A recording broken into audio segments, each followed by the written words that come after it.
In what ways have you changed your leadership approach over the years? Wow. Kevin, you might want to answer that one. Wow. I'll go back to Mark's point.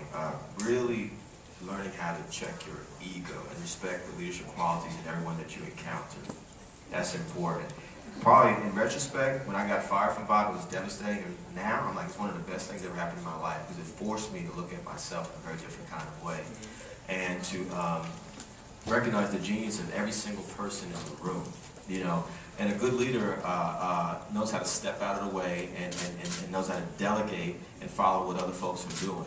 You know, I'll give you an example. I do an annual holiday party and clothing drive every year. This year will be at Tribeca Cinemas in about 3 weeks, and there's a huge team of people working on it. The ego-driven Kevin Powell just said, I'm going to control every aspect of this thing. Now, I just say, okay, we got folks that are really qualified to do this work. They're good leaders in their own right. This person handles this room, this person handles this space, this person handles this space, this person handling the corporate sponsorship, whatever. And so I think you've just got to trust, you know, that you've made a good decision, that you got good people around you and let them do their jobs. It's the bottom line. I think there's a big difference between being someone with incredible, limitless talent and being a great leader. Exactly. You know, I mean, you look at like Michael Jordan's career, right? The first 6 years of his career, he was an incredible player, but the Bulls didn't do anything. It wasn't until Pippen, Cartwright, you know, like they got into it, he became the leader, and then they started working as a company or a team. Very true. You got a question over here? High school, I like to ask these questions for my own reference. In terms of starting your business, as far as organization is concerned, you have the idea and the passion, then where do you go from there? How do you get started? Hugh, do you want to take that one? Because maybe you're right around there.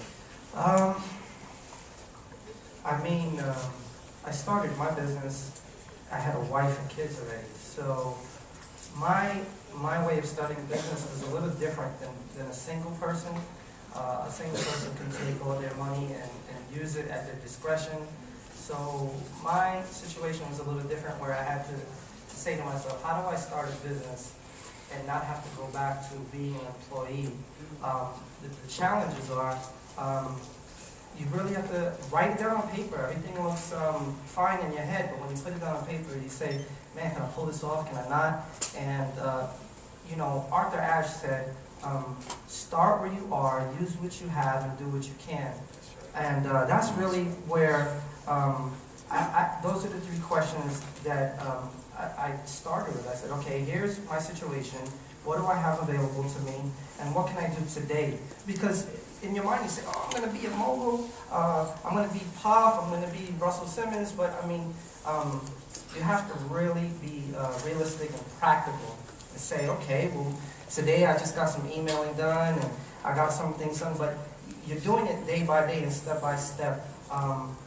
The market is not where you're going to get an investor who's going to pour $1 million into your business. So whatever business that you start, it's really about you know, practicality. You know, I might not blow up for 3 to 4 years, but am I willing to stick it out? Because if you're not willing to stick it out, then just go get a job. When you have your own business, it's glamorous to say, I'm my own boss and have a business card that says CEO on it, but you'll probably be working harder as your own boss than being an employee somewhere else. So you have to be cut out for it.